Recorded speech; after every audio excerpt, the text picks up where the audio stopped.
But for now, let's take a look at what we've been talking about, Clint. Far Cry 2. I do believe you're going to give us a trailer and a demo. Absolutely, yeah. Before I go on to showing you guys the sort of teaser demo here, what we're going to do is queue up our first official trailer of all in-game footage here that just went live online very late last night. But you'll get to see the first high-definition, full surround sound, awesome presentation of it worldwide, so I hope you enjoy. My name is Ruben. I'm a reporter. I want to show you Africa as I know it, a land of shadows and light.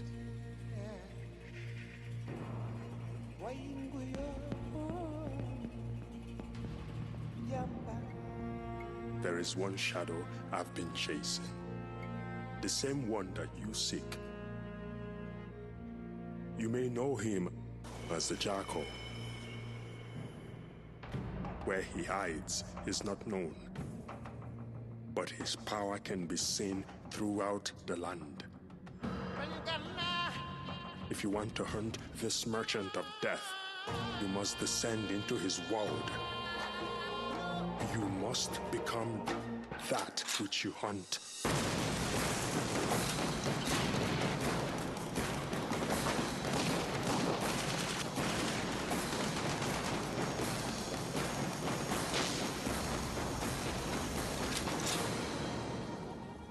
Every man has his prize.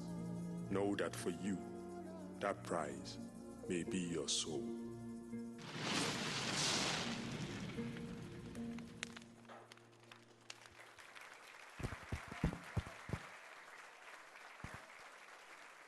Very impressive, I think you'll agree, ladies and gentlemen. And what that trailer gives you is a sense of excitement, and it leaves you wanting more, which is perfect, because now we're going to get a live demo. I've got more, yeah. Oh, perfect. Actually, what we're going to do now is we're going to show you a very short live demo. This is going to only run about 5 minutes. It's hard for us to show our game in 5 minutes. We have a 50-square-kilometer open world you saw a tiny snippet of there. Jonathan Morin, our lead level designer, is over here on a PC. He's going to play this demo for you. And what you saw in the trailer, you're going to see a lot of it here, or actually very little of it here, because we're somewhere completely different. We're several kilometers away from where many of the shots in the trailer that you saw are situated. And here's John on the edge of a jungle. And as much as the original Far Cry was very much about jungle, Far Cry 2, we wanted to take you somewhere completely different, into Central Africa, where you're going to get to see the most beautifully and fully realized open-world savanna that you've probably ever seen in a video game. Initial reaction, the first thing that impressed me about this was the fact that everything, every minute detail is covered. You know, look at the shadows, look at the detail in the shadows, the gun looks really cool. And then this map. You talked earlier about, to me personally, about this map. Just explain what we talked about. Yeah, well, you know, it's really important for us to not only create this really believable, rich world, but it's also critically important that we keep the player in it. As soon as the player is switching in and out of a pause menu to look at a map and figure out where he needs to go, he's always just breaking the immersive qualities of the game. We want to keep him in the game. We want him to feel the sort of red dirt. We want him to feel the grime in his guns and the blood and the sweat that's really carrying him through this world. So you can no longer use a map to nip off and get a cup of tea? No. Perfect. All right, now this is an impressive part of the game. Once again, the hang glider. Sure, yeah. I mean, hang glider's kind of a signature Far Cry element, and we needed to make sure we kept it in the game. Most importantly, it's not used for flying around in sort of corridors to get you between open parts of a level. Our game world is a fully continuous, dynamic, streaming 50 square kilometers of open world. You never have a load screen anywhere. You're free to go anywhere you want in that world at any time. Improvise your tactics, make your own decisions about how you want to address the game's challenges.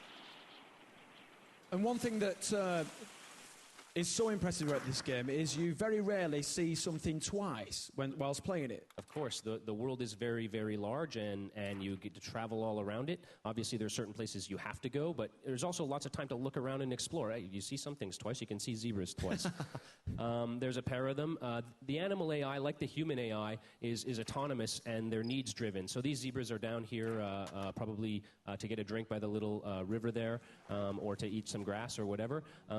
Part of creating this rich, believable open world is filling it with life, even in the difficult scenario that takes place in the game. Just heard an elephant. Filling it with that feeling that it's really a living world around you is what gives it its credibility and makes it really, really rich and believable. Now, John's going to move up onto this ridge line here, and just by way of a teaser, as I said, he's going to raid a little camp that's up through this little thicket here. See, as he gets close enough and he takes out his map, now he has a very detailed map of the immediate vicinity, maybe only 100 meters on his side.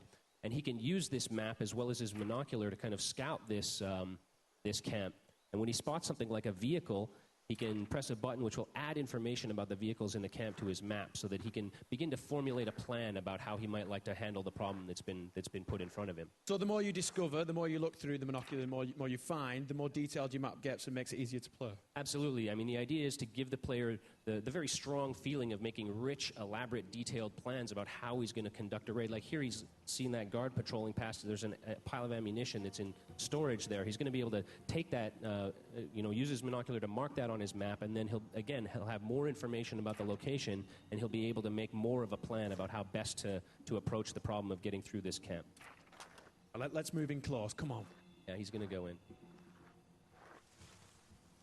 And all the natural elements have a big role to play in this game as well, don't they? I mean, a really important thing to point out is this grass isn't, fake grass. These aren't fake trees. These are real simulated trees that are blowing in a real wind. They're real dynamic assets. They're not animated. They're real procedural content.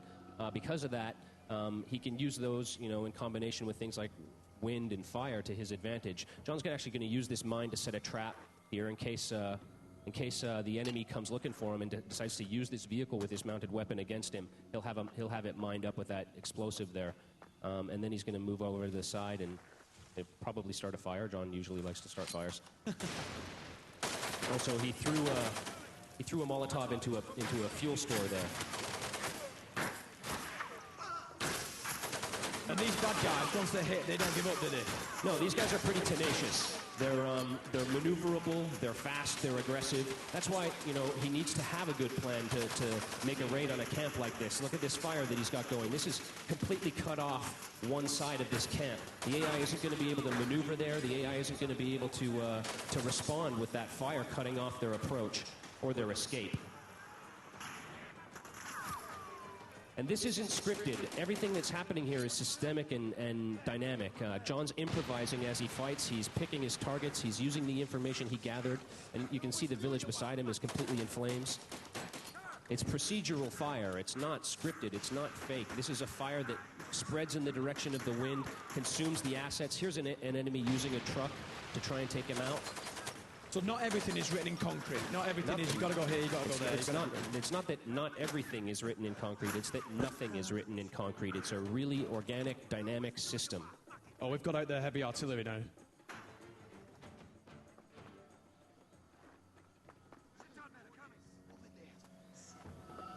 John's just going to make his way to the other side of the camp now that he took out that vehicle and maybe find another vehicle that he had marked on the map. Use that to make a hasty escape. Like I said, it's a teaser.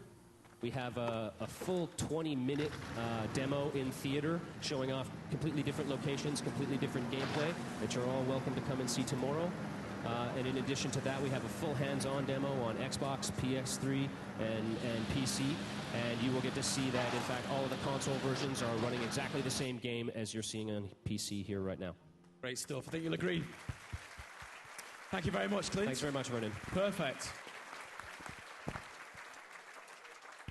So thank you very much to Clint for coming out and giving us that trailer, exclusive trailer, and of course that little teaser of a demo. Like he said, tomorrow you'll be able to go out there and play a little bit of the game yourself.